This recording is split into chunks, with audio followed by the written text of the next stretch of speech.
It's either feast or famine, Up or down. never consistent. Some builders tell us they couldn't be busier. Others might have a project they are finishing now, but nothing after this project. So ask yourself, what do you want your pipeline to look like a year from now? 3 years from now. When the builders only focus on the next project, they miss the huge opportunity of the flywheel and compounding effect. In this podcast, we discuss what builders are doing to improve the quality of their projects and clients if they find themselves busy already. And we discuss what builders have done to replenish their empty pipelines, Imagine you're looking at your pipeline and it looks healthy and predictable. where you get to choose the projects that you take on. So topic number 1, your pipeline is full, but you want to improve the quality of your projects. So a question for you is, what are some examples of what builders tell you when they find themselves in this scenario? They're too busy. Yeah, so I mean, obviously there are a lot of builders that we talk to, and there are definitely builders that come to us who are busy, their pipeline is full, and love talking to those guys. And there's a few things sometimes that might cause that. Sometimes it's just things have lined up. Sometimes it's guys who've had 20-year career, and you've had a bit of compounding there. But there'll be guys that'll come talk to me that, one guy comes to mind in Sydney or outside Sydney, building for 25 years. And there's a lot of them. This is just one. Yeah, it's just one of them comes to mind. 2 years booked up, and has had 2 years booked up for a while. And they normally say, JP, no, let's talk later. Yeah, but this guy reached out to us, Right. Okay. and was like, I understand how good marketing is, and I like the security of having 2 years booked up, and I just want to put things in place, systems and processes, good marketing, so that always remains the case, and is less reliant on me. So marketing can do a lot of the heavy lifting, and he understood that. So obviously he's been well educated on good marketing in the past, and so it's a very easy conversation. Yeah. And I mean, I've heard of builders saying like, yep, I'm busy. But it's like a false sense of security because busy means time, right? So yes, I might be busy for the next year. The pipeline looks good for the next year or two. Yeah. But there could be a cliff there, right? Yeah. So I guess what is the opportunity for builders that find themselves super busy? Well, I think marketing for builders who are busy and their pipeline is full, that's important just to differentiate there, because there's a lot of guys out there who are busy, and this is the most common comment we get from builders that come to the workshops that we run. They'll say, "Oh, I'd love to talk to other builders and hear what they're going on, what's going on." But if you talk to a builder on the street, you walk across the street to another builder and you go, "Oh, how's things going?" And we're flat out. We're so busy. Yeah. Everyone's busy, but like you said, it's a false sort of cover. If you keep telling yourself you're busy, you think we're all good. What are you busy with? Are you busy doing runs to Bunnings all day long? Like what's busy? Yeah, it's definitely. so subjective. Definitely. It really depends on what is your worldview basically of being busy. Yeah. We've got clients that they have 5 solid projects happening. They say, "Yep, I'm busy, but it's fine." But they're always looking for more. Yeah, They're always looking they're for always more. hungry. Always wanted to fill that back end of the pipeline up. Or where's my next 5 coming from? Yeah. Where's my next 5, Yeah. next 5, and so on. Yeah. Yeah. So it's a good topic today. Yeah, and I think that one other thing that I want to highlight there is, I remember jumping ahead. You can tell me if I am. Marketing and getting good marketing in place when you're busy. And in this podcast, as we talk about busy, it means you've got a number of jobs banked up. At least 2 years. That's the best time to market. Yeah, man. Because it's the biggest opportunity, right? it's huge. Then you've got the And that's what access we're to gonna all talk these. about. Okay, then I won't jump ahead. No, but it's good to like bring this up because Yeah. like if you're listening to this and you're a builder and you find yourself busy already, busy with good projects, not just running to Bunnings every day, Yeah. doing chores, but you find yourself, you've got good projects. That's what I mean by busy. Yeah. You've got the greatest opportunity right here. Big time. And that's where I'll quickly want to touch on the flywheel and the compounding effect. Yeah. So for the flywheel effect, if anyone knows Amazon, Jeff Bezos, he's a big believer in the flywheel effect. So for those listening, just jump into maybe explaining what the flywheel effect is, how it works. That's a good question. So if you know Amazon, Jeff Bezos, he believes big time in this whole flywheel effect kind of thing. And it looks a little bit different, like Amazon's approach to flywheel effect, because their whole thing is every time they add a customer, it's got to improve basically the other customers, like the experience the other customers has as well, which means every customer that comes on board means there could be more sellers, right? Which means now I want to sell to this marketplace because I've got a lot of customers to sell to. And because that happens, there's more people selling, which gives you more variety. Yeah. So then that brings in even more customers because a customer's like, I can find anything on Amazon. So it's a flywheel effect. If you add one, it goes bigger and bigger. So when it comes to building, it's kind of like when you have a win, or if you have a small win, you use that small win to like get this flywheel effect happening and create momentum. Yeah. And that's like compounding as well. Yeah. And we've seen that with our guys. Like, let's say some of our guys who are very, very niche, you know, this type of style. And this is also an interesting fact for a lot of guys, that they think when they have to pick their niche has to be a particular style of home. Yeah. But it doesn't. It's, your niche can be whatever you choose it to be. I know some of our guys, their niche is more the journey the client goes on. Yeah. And we help them communicate that. And so people who are attracted to that kind of journey with a builder come to them. Yeah. 100%. I mean, it's huge. So, and in this podcast, we're going to kind of like show how you can create that flywheel effect if you're busy right now. Okay. If you don't do anything, you're not creating a flywheel effect. And creating a flywheel effect is actually way easier than you think. It's just about having the right things in place, which we'll discuss. Yeah. But yeah, just before we go into like how we do it, it's like, I guess the big problem that builders face when they're busy is, you know, they're so busy and they struggle to like pay any attention to their marketing. You know, they can't pay attention to like sales or client banking. You always talk about client banking. So why is that important for builders? Well, it allows them to sleep at night. It gives them security. It gives their team jobs. But essentially, it's putting systems and process in place to attract people, the right kind of people, then nurture them, and you have them essentially on a list or in a little black book, and that whole time, then that nurturing is automated. Yeah. And so a year, 2, 3, 5, 10 years, this person's just been consuming more about you, feeling like they're getting to know you better. And so that when they eventually become a client, there's not much more information that you need to transfer to. So that's a good little explanation of client banking, like an overview. Yeah. So let's go into like how to do this, how to start client banking, right? So, I mean, and you just said it before with client banking, it's about nurturing the people in your pipeline. So you might find that, you've got a pipeline already because you're busy. Okay. But now it's a great opportunity to keep nurturing these people. Yeah. And a great way to do that is to, you know, build educational based marketing, to nurture, build that trust, and here's the key, is that emotional connection. Yeah. Okay. With like that, well, let's call it database, that client banking. Yeah. And I guess the reason, do you want to touch on why that emotional connection, like why not just education? Definitely. So traditionally, a lot of builders will try and win a job. They most likely not the only person talking to the client. There's someone else. And they say, they tell this prospect, we build great projects on time, to budget, great quality, good material, we have a good team, we care about it. Just all the logical stuff. All the logical stuff. All the stuff that every business needs, even if you're a coffee shop. Yeah, even if it's Macca's, you know what I mean? And so the challenge with that is the guy next door is probably also saying the same thing. And because they're those characteristics, if it was being said to the client in isolation, that would sound great. Yeah. Oh, yeah. I'd love a builder that has all those things. Yeah. If you're the only builder in that town. Yes. Then correct. Say that stuff. But then if there's a second builder that also says those things, you know, I love the craft. I'm really good at the craft. Because those are being said to the prospect simultaneously, they go, oh, well, he said that and you said that. Okay. All of those aspects straight away become obsolete. Yeah. So the next thing that they then have to judge you on is, this is a classic one. Oh, I do a really detailed quote. Yeah. But they'll probably say the same thing. The other guy says the same thing. Yeah. And then comes back down to?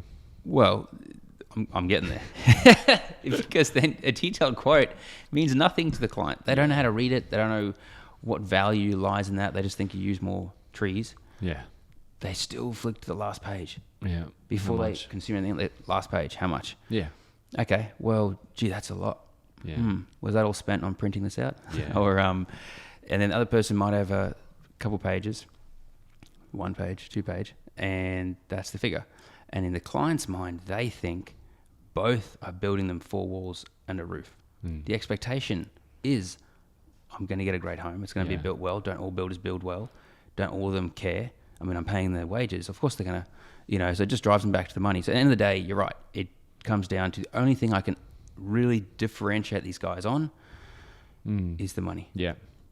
And it can be the smallest amount. Yeah. And I mean, another reason why this emotional connection thing is so important is because and if you're listening to this and there was this like time in your life that like a good memory or something, right? Everyone can think of a good memory. It's because there was some feeling attached to it, some emotional kind of feeling. So, let's just the context again. You're a builder, your pipeline's pretty full, you're busy already, you've got people that find interest in you.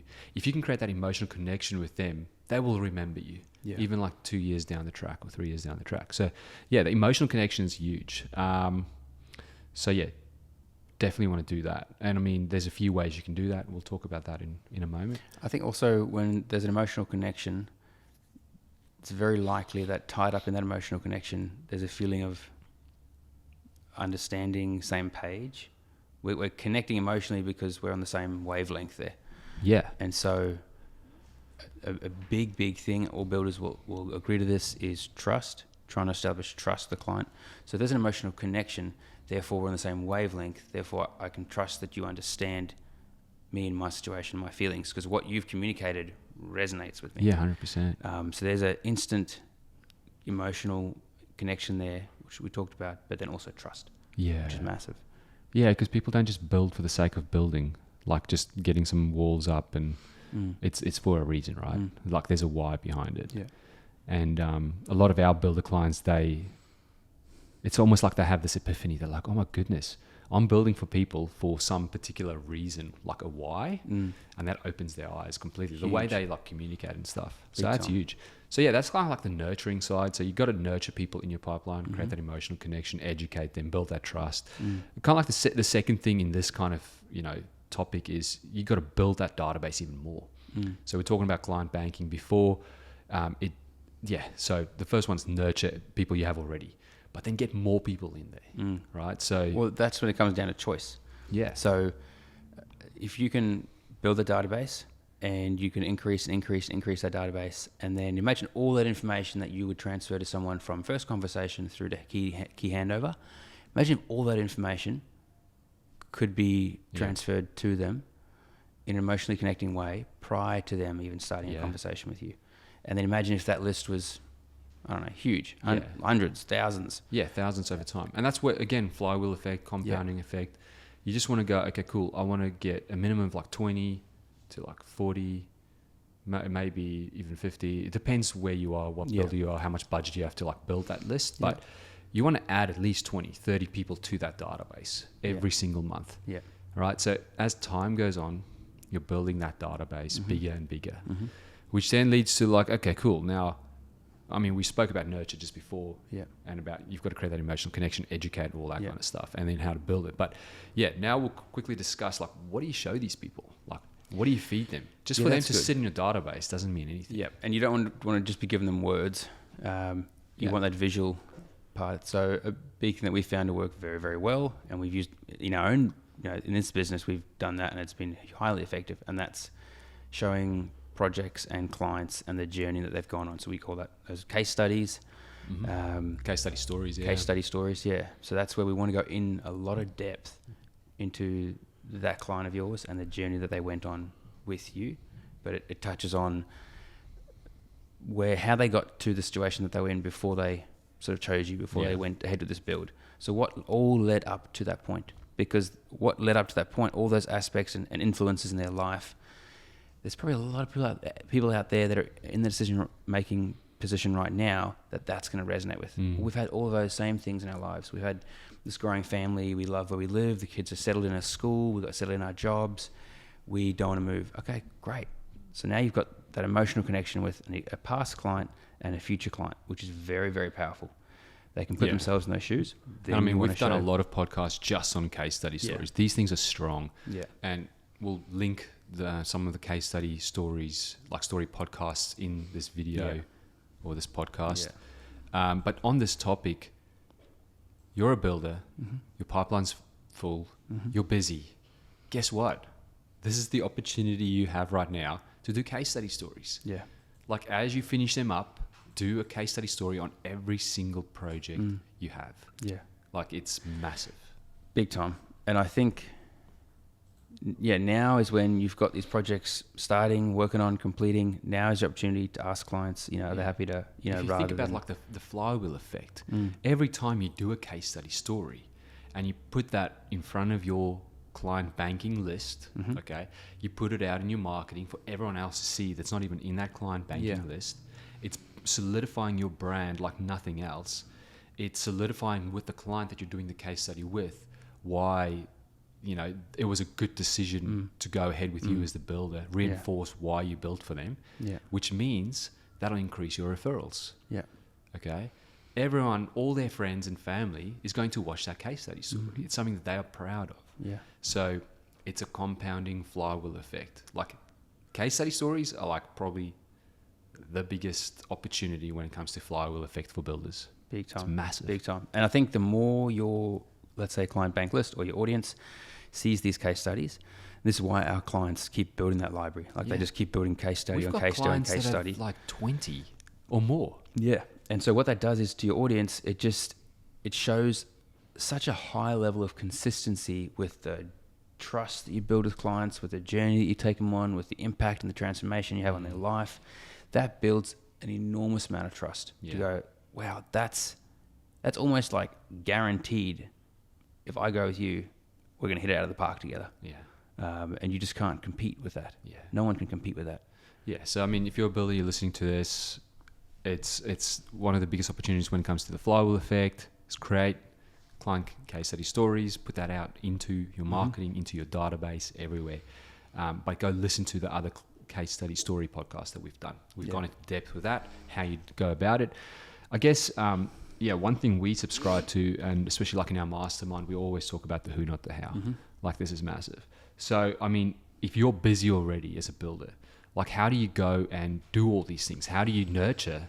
How do you build all the educational content to nurture your database? How do you build your database? How do you do all these client case study stories? Well, yeah, one thing I want to add to that as well, and with this idea, think about who else, like a topic that came up in the mastermind a while back was, who else is feeding you work? Yeah. So, classic one for builders, you want to be getting in touch with architects, you want architects to feed you work. Great. Would you rather be in a position of, I now have no projects and I'm scrambling and I have to go and beg an architect? Yeah, which we'll talk about next topic anyway. Or but, be in a position where it's like, oh, you know what, I'm at capacity, I'm full, but I just want to go and reach out to an architect and just build a relationship. Yeah. Imagine, like, it's completely different, right? It's almost there's like I'm not needy. there's no stink. There's no smell or to that. So you're going there to go, hey, look, we're busy right now. But imagine if I'm the builder. Look, I want to reach out and just have a coffee. Yeah. I like your designs. You're not desperate. I'm not desperate. We're busy. I can't take any more work on, but I would love the opportunity to have a chat down the line. Yeah. Now imagine you then also have a marketing system in place, and we have builders that have this, and they've seen the direct impact with architect relationships. Is that then your marketing's going, are there case studies being done, and this architect now starts to see that. Now what you start to create is scarcity. You're busy. This architect can't get in and have you build it, and this architect, they just keep seeing great outcomes with your clients. Because they want to refer to good builders. Yeah. It's their name on the line as well. Yeah. So you want to Kurt always says this, overbook the flight. The flight, yeah. Yeah. You want to overbook the flight when it comes to clients, like people inquiring with you, but also architects, people that refer to people want to refer work to you. Definitely, man. You want to become sought after. So that should be your aim. And again, it's like the who, not the how. Like, you're busy already. How do you do all this stuff? Like, you're running around. You shouldn't be running around to Bunnings. But anyway, you got to get a team behind you, and get a team like BizVideo to take care of this for you. Yeah. We've obviously been doing this for so many years. It's tried and tested. We help builders. So get a team like us, okay? we're obviously all over Australia and New Zealand. Mm-hmm. But if for whatever reason you don't want to use us, get a team like us that can do all of this stuff for you. Yeah. It's not just about taking a video, sending some emails. Mm. It's you got to understand the strategy. Yeah. Because otherwise, now you're busy already. Yeah. Now you got to find the time to work out the strategy. Yeah. And then like order people around to do this stuff. And I think one thing to highlight, whether they use us or anyone else, find someone who there's a relationship there where they become a part of your team. Yeah. Like we're a team, and that's how we see it with our clients. And I had one of our clients express mail me one of their hoodies, and it arrived last night. We get a lot of merch from our clients. Yeah, but That's and cool. It is, and I love it. But what it shows is that they comprehend that this is a team. And he texted me. I said, "Oh man, Matt, huge thanks. I love it. I was wearing it, trying to hang some curtains up last night, doing some work, and not tradie qualified at all." But he texted me. He's like, "Of course you need to have it. You know, we're going on this journey together, and you're a part of our team. Yeah. You got to be wearing our merch." And know? same with like George from Liberty when we were down there for the Oh, podcast yeah, there. yeah. What did he give us? He gave us all shirts. He gave us all shirts. On the back it said "Crew," remember? Crew. That's Crew, it. yeah. Yeah, that's Um, epic. I still have that, yeah. Yeah. So yeah, I think that's that. Like the who, not the how. Get a team that understands this, where you don't have to inject even more time into it. Like that's why our builders love working with us. They come on board. Yes, there's a couple of meetings here or there. They block that meeting out. They know, okay, cool. Yeah. This is the time I've got to invest. Yeah. And then when I'm done with that, it's all taken care of. Yeah. You don't need to make any other decisions. No decision fatigue. Yeah. Yeah, that's a So, big one. Trusting, knowing that whoever you're working with, if it's us, we're the experts and we're making decisions for you that are right. And Yep. you can just keep doing what you're doing, growing your business. That's it. Yeah, I was going to share just an awesome story with our clients, those that really lean into the relationship and this team idea. One of our clients reached out the day and said, "Oh, you know, can we catch up?" Because we send out, you know, regular emails to our clients and just say, "How's it going? Here's a link, book a meeting, let's catch up." And they did, and they were like, "You know, what's next? What are some ideas?" And so we just brainstormed. And within a week, I was able to connect them with a really successful builder, you know, that are ahead of where they are now, but they're trying to get there in their area. And a few days later, they're attending a mastermind that he's holding, you know, for cool. industry, you know, and he wants to catch up with them for coffee. And it's like, man, that's, I love that. That's the network and the community that we're creating and that our guys are a part of. Yeah. So it's big. It's not just Yeah. Cool. video. 100%.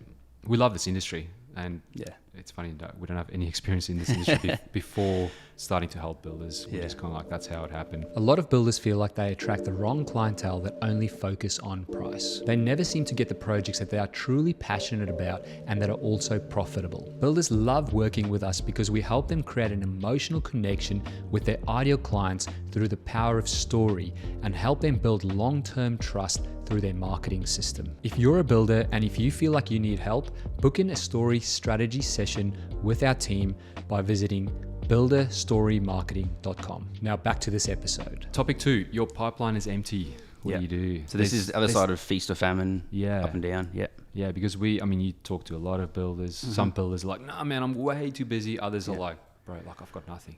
Yeah.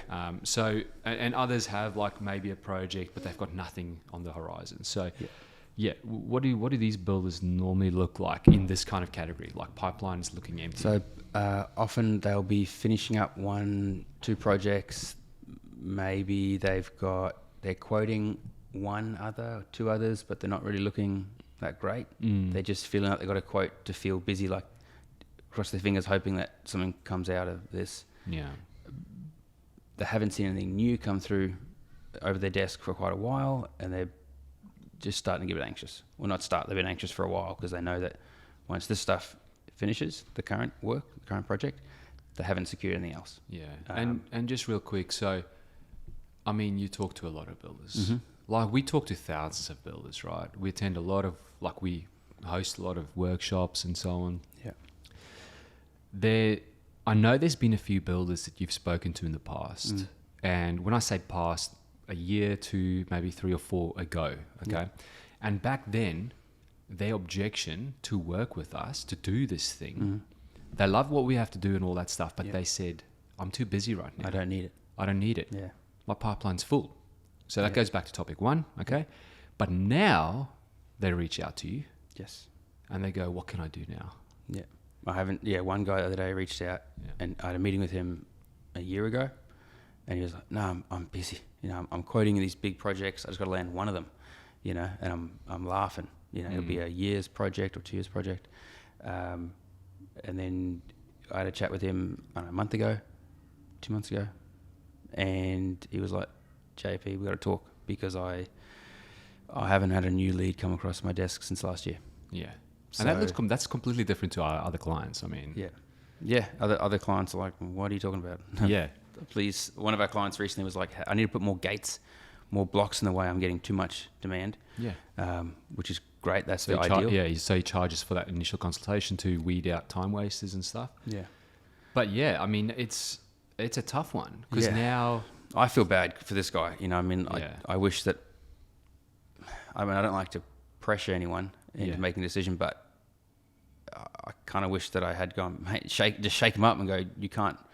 this is a good opportunity. like You're that. busy. You're Yeah, busy. you're You've got busy. the Now is the projects. time. Yeah. Let's do the stories. Let's do case study stories. Let's feed your client banking. Mm-hmm. Yeah, it would have been completely different now. Yeah. So, yeah, But I think people look at marketing sometimes like a vending machine, and so it's like, well, I've got chocolate in that's my the problem. hands. Yeah, I'm not going to put money in and get more out. I can't hold it in my hand here right now. yeah. Yeah. So this is a tough topic to talk about. Your pipeline's empty. Because I mean, you might be like, now you're like in desperation. Now it's like, I've got to just get projects. And it's kind of like what you just said there. A lot of people think marketing is like, okay, cool, I'm ready. I don't have any projects. So yep, I'm ready to market now. Put my dollar in and get a project out. That's not how you can't think of marketing like this. Marketing is the long game. It's always long term. And I always tell all our clients this.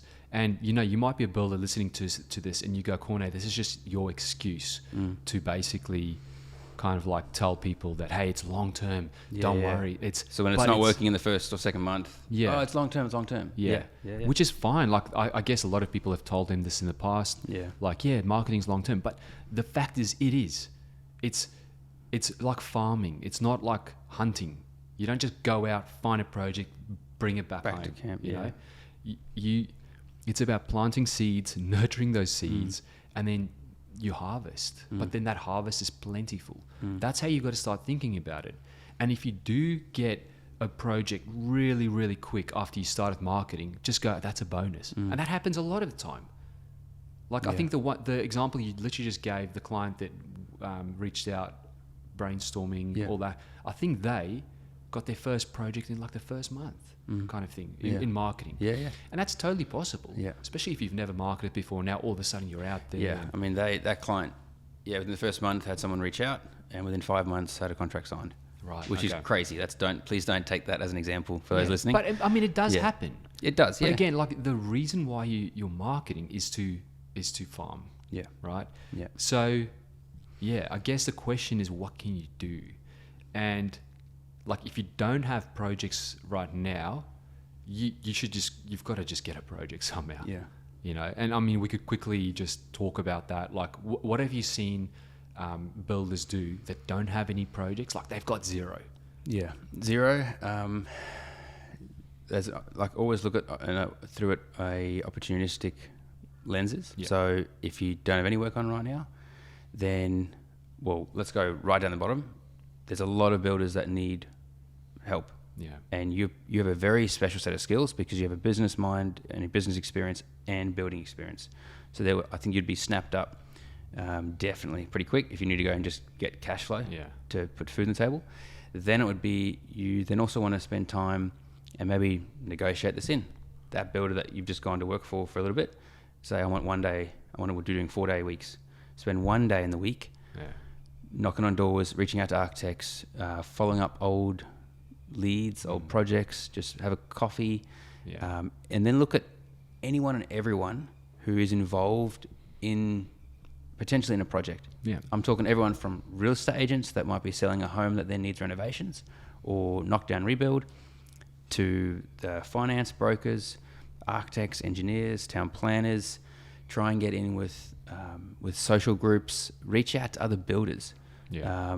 There are builders out there that Now you've got to go hunting. This is the hunting. Now is hunting. So Yeah. now you got to just get that face paint on and go. The thing I just want to quickly mention is like we obviously don't have any experience. We're not builders. We've never been in the situation of not having any building projects. So we're merely just saying what we've seen builders do. That it's in this situation. Yeah. It's just examples. It's not guaranteed at all. But yeah, go talk to other builders that might have been in a situation like this where they don't have any projects. But yeah, I love that. I love, like, just for example, the real estate thing. Like on the Gold Coast right here, right now, Burleigh Waters, Miami, all these areas, you buy a home, a family home, and chances are you've got to renovate that thing. Well, the other thing is you can go on, I forget what the council website and you can see lodgements, and then you can reach out to the owner and say, look, I see you lodged this, and I've spoken to builders who've done that and they've been successful. Yeah, cool. Yes, you're going to get people to go, who the heck are you? Trolling through that. Yeah, but now you've got to think numbers, right? You've got to think 10, 20, 30 a week. Yeah. Like, you've got to do numbers. Yeah. Now it's like hunting mode. And I think also start looking as well. I just moved into a new home, and there in the letterbox was a business card and a brochure from a local design and build renovation company. That's brilliant. I've just moved in. Sure, I'm going to have things I don't want to work on. And so here's someone who's probably just turned on notifications for Gold Coast sold properties, and then just go and drop off a pamphlet in those properties. Like, it's really hunter-gatherer, but there is so much opportunity. There is, and you also can't like just sit around. Go look in your area on realestate.com. Find every real estate agent has a particular brand. So we've got I'll just like an example. One real estate agent that comes to mind, whenever you buy a home from him, he's got this type of home brand that he kind of sells. Because people go, oh yeah, this guy sells these type of homes, I'm going to give him my home because it's similar to that. Yeah, right. So they're all nicely already renovated, nicely painted, all that. No, ready to move in. Yeah. You you're going to waste your time to build those relationships. Yeah. There's a particular agent in our area that whenever you buy a home from him, the block, chances are you could probably subdivide this block at some stage. Okay. It's an older house that always need renovations done. Yeah. So go make a list of those real estate agents and take them out for coffee, take them out for lunch, build those relationships. Yeah. And to do that practically would be go on realestate.com, what's been sold, pull a list, go look at all those properties and go, which of these need work, and find the similarities in terms of agents. And you'll find, these agents are really selling those ones that need work. And Yeah. So that's that. And I mean, let's go to the other side of this. So you might have a project or two right now. Yeah. Pipeline's not looking too good into the future. The one thing you do have is you have time. So you have time to invest into this whole thing to make your pipeline better in the future. Yeah, I mean, we've got a few little dot points that we quickly want to go through here. Do you want to maybe start with the first one? You mentioned it before. This is number one. So number one, getting clear on your ideal client. Yeah. That's a massive one. It always comes up, and we can't stress it enough, because if you start marketing without, it's like going to build without plans. You're not clear on what you're going to be building, but you turn up with material. I don't know where you're going to end up. You know what I mean? And what you're trying to build and what the other guys on site are trying to build, what the client has in mind, is going to be all different. And so you're just going to end up just doing, I don't know, whatever. That's it. So you want to get clear on who your ideal client is, like where are they located, what are they? Is it like a family? Are they professionals? What are their big problems? What are their desires, and so on? So you kind of want to go deep in that. We take all our clients through this process when they come on board with us. First thing we do is just like getting clear on your ideal client. And one way you could do that is looking at the past of like ideal clients you have helped in the past. If you have any, you're like, yep, I want more of those. Look at what they're like. Look at some of the attributes and stuff. And then, which leads you to the next one. Which is find your niche or focus on some sort of speciality. Whatever that may be. Like I said earlier, it doesn't have to be... Why do you need to do that? Well, it's the same for the problem as the builder who goes, oh yeah, no project too big or too small. I can hang a door and I can build you a new house. Yeah, people just don't... they look at you and they don't trust you. Or This concept to me really... I mean, I know when I first joined the team a little while back, and you sent me to go to some local groups just to practice articulating what it is that we do in a group setting. Yeah. And I remember sitting there a few times where they would say, okay, go around the circle and say what you do and who you help. And then the other people in the group can go, well, I've got some people who come to mind that can. And it would always be those that would stand up and give a very general description of who they help, what they do. Yeah. No one seemed to know anyone. Yeah. And those were very, very clear Pinpoint. and descriptive and to the point. Sometimes This is even a who I help. name. Like I want Bob Jane from X and Y company. Yeah. Definitely. You know, the more specific I saw people be, and I even saw that I want to get in touch with this person. Yeah. And someone would know someone who knew someone. But the more specific someone could be, the more I saw people in the group go, oh, I've got two people come to mind for you. Yeah, it's not that exact same person, but I've got two people. Yeah. Yeah. And so it was like, wow, man, that drove it home. The more clearly you can articulate the exact kind of person that And you what you want to do. work with and what you do and the problem that you solve. And I mean, just to make this real for builders, so like imagine someone goes onto your website, let's say, for example, they're in Brisbane, professionals, they've got a family and they're looking for a luxury renovation. Yeah. You know, your one-liner could just be like, it could be luxury renovation company, building for professional families in Brisbane. Like, so when they go to the website, they go, boom, I'm like, that's me. That's exactly me. Yeah. So they don't just quit that website, and then they can go further. So it's a way to like grab their attention. Okay. And for them to know I'm in the right place. Yeah. Yeah. So that's that. And I mean, then the next thing is get clear on the message that you share with these ideal clients. This one's massive. And I mean, we're talking about this, all of these integrate together. So who's your ideal client? What's kind of like your niche? What do you do? Like that solution, what problems does it overcome? How does it bring it closer to their desire? But then, the message you put forward to them. And this messaging should be everywhere. It should be on your website, should be your business overview story that you put in front of the video. It should be in all your case study stories. That consistency is very important because every now and again I'll talk to a builder and they go, oh yeah, we focus on doing these projects. We love doing these projects. And I'm like, your website doesn't reflect that at all. Oh yeah, I know. I just haven't gotten around to it. Yeah. It's like, okay, well that's why you keep having to deal with all that crap that you don't want to be dealing with is coming your way and trying to filter through and it's just a waste of time. That's it. And then I guess the next thing is like you want to create visual assets of maybe projects that match your ideal clients, okay, and your core speciality. And you can do this by like going back to your previous projects if you haven't already created visuals on that. Like visual assets are very important. So I mean that means like photographs. On that one, videos. I want to really just emphasize this. Just taking nice photos of a finished project, that's better than nothing. But if you can go that extra mile and find a photographer that knows how to take architectural photos, and that's different from real estate photos. You know, real estate photos is like corner of the room trying to maximize how much I can show in this photo, whereas an architectural photo shows the lines, shows key features, expresses more feeling in the photo. Yeah. Even putting lifestyle in those photos, right? The client's actually using it, the dog in the photo and all that kind of stuff. Yeah. It might seem like airy-fairy kind of little things to you as a builder, but you've got to imagine you've got to remember that people imagine themselves in that scenario and that creates that emotion and that feeling. If you can create that feeling, it creates action, right? So this one's a huge kind of like opportunity. But then the next thing you want to do is, again, like you've got time, so you're getting clear on who your ideal client is, what your speciality is, what that message is to those ideal clients. You're creating visual assets. You've got like the videos, the photos, everything. The next thing you want to do is you want to build a lead generation system to start building this database, okay, with people that are not ready right now. Again, think long term. By doing that, you're going to capture the people that are also ready right now. But your aim should be, I'm trying to capture the people that are not ready right now, which it's kind of like that same thing, the analogy we used before with builders going to architects that are already busy.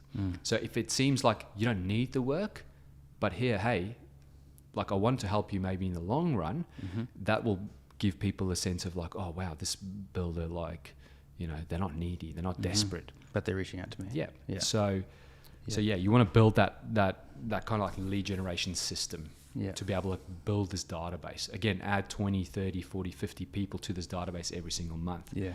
And then on that note, now you want to have some educational based content to build that trust, nurture them, and build that emotional connection with the people in this database. So, yeah. Do you think this will help builders that don't have a pipeline? Huge. I think those that don't have a pipeline are going to take a lot out of this. Yeah. And remember, like, we've just given you a whole lot of dot points here to do. And if your pipeline's not full right now, it means you've got time. So you can invest that time to do this stuff. And if you've got nothing on, then you've got opportunity to go out there and hunt. Yeah. And if your pipeline's full, you've got fantastic opportunity to keep it full. Yeah. And maximize on what you got happening. Make sure you don't become the builder in topic number 2. Yeah. Yeah. Yeah, definitely. Just like, I guess, all the stories that you've always told me about builders that said, no, I'm busy right now. I'm not going to do this right now. Maybe in the future. And then in the future, they come to you and they go, man, I really need your help now. I'm not busy at all. Yeah, I would maybe for the guys listening to this, if your pipeline's anywhere from, well, I mean, any builder is always welcome to reach out and have a chat. The way I conduct those conversations is firstly to find out about them and the business and the situation that they're in, what they want to achieve, and see if, okay, does our solution fit that? It's not going to be a fit for every builder. It doesn't work for every builder. So very, very specific on choosing the builders that we can help. Yeah. And what I like about what you say there, it's not just about you saying this, just like let people's guards down. Like, I've had a few builders like talk to me about this. One comes to mind in Adelaide when we captured his podcast, where he goes, the first time JP and I had a chat, JP said to me that, man, I love your goals. I love what you're all about, but I don't think you're ready right now for this kind of thing. And he really respected you for that. And then 6 months later, it didn't take long. It was literally 6 months later, the builder came back to you and said, hey, this is me now. What do you reckon now? And then you said, yep, I think you're ready. And now we've been working with this builder for like 3 or 3.5 years now. And it's been a great relationship. His growth's been amazing. So it's not just, man, I got to give this to you. Like, it's cool. It's not just to like try and like sell. No, it is very common. There are those builders who probably don't want to help. In any business, you have people like that. But there are a lot of builders who I really like having these conversations with builders that come to us quite early. It means that they're consuming good information. They understand the importance of marketing. They're putting the right things in place, and they'll have a conversation with me, and it's very early. And I say, awesome. Maybe here's some books to read in the meantime. Let's touch base in 3 months, 6 months, a year, and see where you're at. And maybe you've got a bit more structure in place so that when you plug us in, it really works that much better. Yeah, 100%. Yeah. No, cool. So yeah, if you're a builder and you're busy already, take this opportunity, reinforce who you are, create that flywheel effect, just get it going. And then if you don't have a busy pipeline right now, and you just need projects, go hunt, right? Just go hunt, do whatever it takes. Yeah. But just know you've got time on your side as well to invest into the long-term marketing and building your database.